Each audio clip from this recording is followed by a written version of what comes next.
진시황이 불로초를 찾았던 것처럼 사람들은 누구나 건강하게 오래 살고 싶어 하시죠. 그건 누구나 다의 희망이잖아요. 항노화 클리닉에 있어서 여러 가지 요법이 있지만 성장 호르몬에 대한 질문이 많으셔서 잠깐 말씀드리겠습니다. 성장 호르몬 딱 생각하시면 키 크는 주사 이렇게 생각하실 수 있잖아요.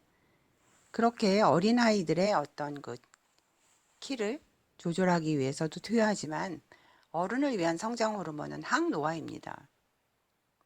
우리 대뇌로 들어가면 대뇌 안에 뇌하수체라는 게 있어요. 뇌하수체의 전엽에서 분泌되는 호르몬입니다. 근데 성장에 관여하는 호르몬이고요. 청소년기에는 뼈의 성장, 길이, 근육 증가에 많은 도움을 줘요. 근데 이 성장 호르몬은 우리가 이제 수면을 취했을 때 많이 분비가 되거든요. 그래서 어린 아이들이 충분한 수면을 취해야지 뼈도 근육도 튼튼해집니다.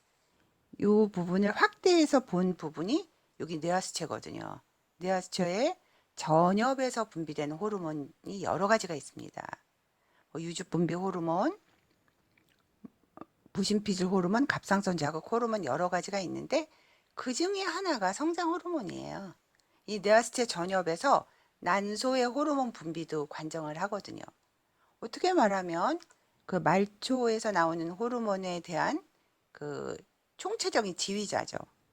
여성 호르몬을 예를 들면 난소에서 나오는 호르몬이 자식이라면 뇌하수체에 있는 그 호르몬은 아버지인 것이에요. 조절을 하는 것이죠.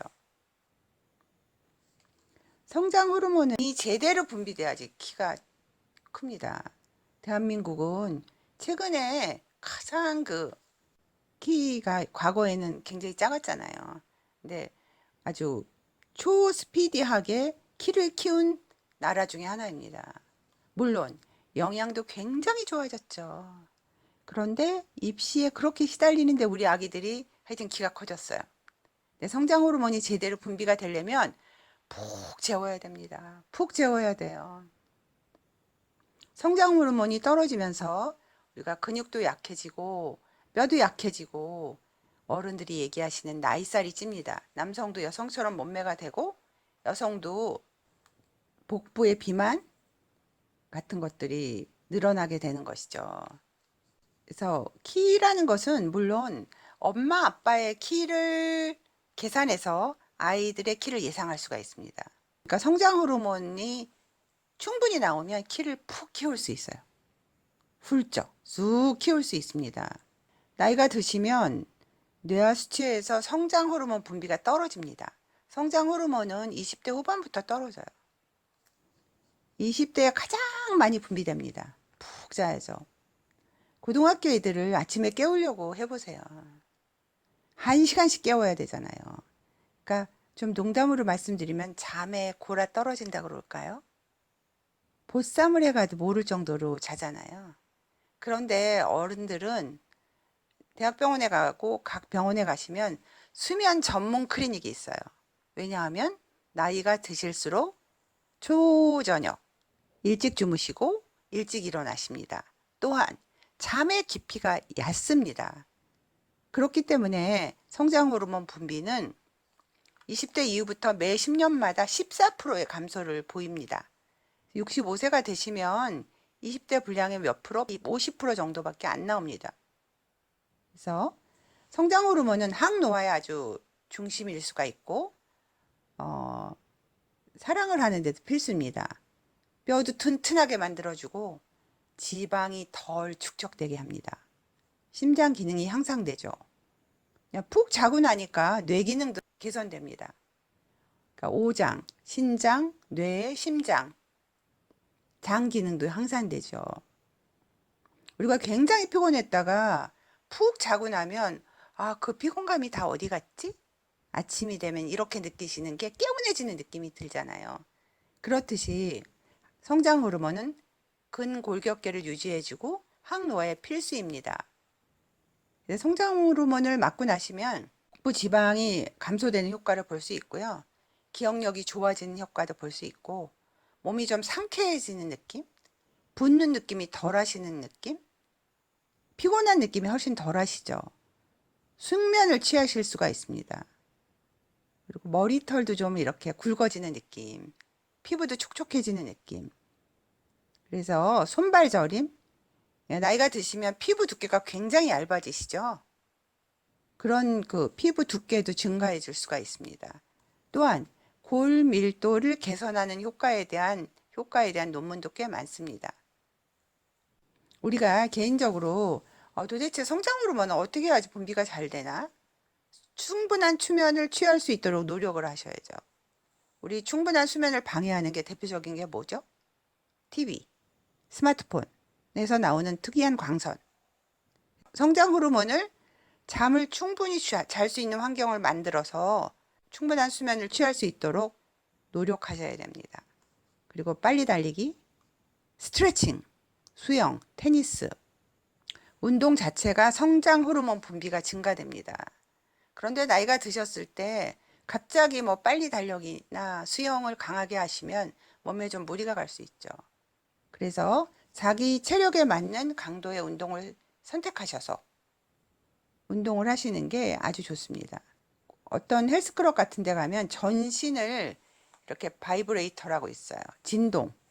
이런 진동 같은 것도 성장 호르몬 분비를 촉진시킵니다. 승마를 하셔도 성장 호르몬 분비가 촉진됩니다. 스트레칭.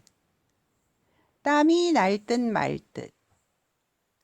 전혀 운동을 안 하시다가 막 땀을 뻘뻘 흘리시면서 운동하면 몸에 부하가 생깁니다. 운동 적당히 하셔야 됩니다. 적당히.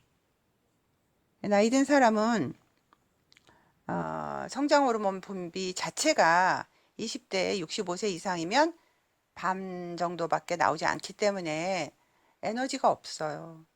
기운도 없어요. 기억력도 감소해요. 친구를 만나기도 싫어요. 다 매사가 귀찮아졌어요. 이럴수록 다시 친구도 만나고 등산하는 코스, 뭐 가벼운 트레킹하는 코스도 다시 바꿔보고 이런 것들이 성장 호르몬을 잘 나오게 하는 방법 중에 하나입니다. 그리고 같이 사랑을 나누는 사람, 아내와 남편과 좀 더 가깝게 지내는 것도 성장 호르몬을 분비시키는 방법입니다. 60대가 돼도 이 몸매를 유지하셔야죠. 65세가 돼도 그 허리의 S라인이 예쁘게 유지되는 방법 중에 하나가 성장 호르몬을 제대로 분비되게 하는 것입니다. 옛말에 잠이 보약이다라는 것이죠. 보통 일주일에 한 번씩 주사를 하게 됩니다. 복부에 피하 주사고요. 절대로 아프지 않아요. 때로는 좀 이렇게 관절통, 근육통이 나타나는 경우가 있지만 거의 불편한 것은 없으세요. 그래서 항노화 주사에 여러 가지가 있지만 성장 호르몬에 대해서 주 1회 절대로 아프지 않고 특별한 부작용은 없습니다. 중요한 것은 모든 호르몬은 정상 레벨을 유지하는 것입니다. 본인이 성장 호르몬 수치, 이런 뭐 호르몬 수치가 정상인데 그것을 이제 피자에 토핑을 올리듯이 부스터로 맞으시면 몸에 부하가 걸릴 수가 있습니다. 본인이 성장 호르몬이 제대로 나오는지 안 나오는지를 체크해 보세요.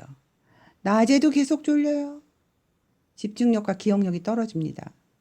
사람들과 어울리기 싫어요. 치매가 걸리거나 이러신 분들은 막 화를 내시는 경우가 있잖아요.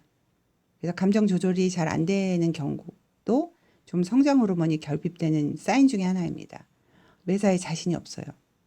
하고 싶지 않은 일, 못한다는 일이 늘어나죠.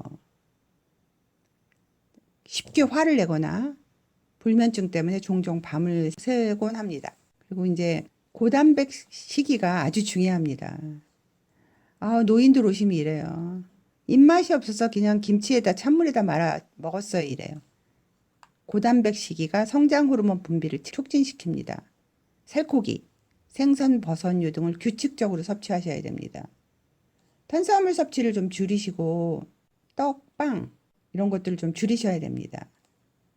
그리고 한꺼번에 하루에 3번 드시는 게 아니라 6번, 조금씩 자주. 과식을 절대로 피하셔야 돼요. 근데 이 세상에 너무나 먹을 게 많잖아요. 옛날에는 고구마를 쪄서 먹기만 했는데 지금은 뭐 고구마 스낵부터 고구마 파이, 고구마 튀김도 얼마나 종류가 다양합니까? 피자, 고구마 피자. 너무 맛있잖아요. 그래서 음식이 너무나 다양하고 많기 때문에 우리 입이 쉴 수가 없어요. 잠자기 전에 과식은 절대로 피하셔야 돼요. 혈당량이 높아지면서 성장 호르몬 분비가 감소됩니다. 성장 호르몬 분비가 감소되면 옆에 같이 살고 있는 남편이 굉장히 미워져요. 그리고 이 남자도 자신감이 없어져요. 그래서 행복한 부부의 삶은 1000억 이상의 가치가 있거든요. 그래서 두 분이 좀 100세까지, 130세까지 인꼬처럼 원한같이 사시는데 필수적인 게 성장 호르몬이라고 생각합니다. 감사합니다.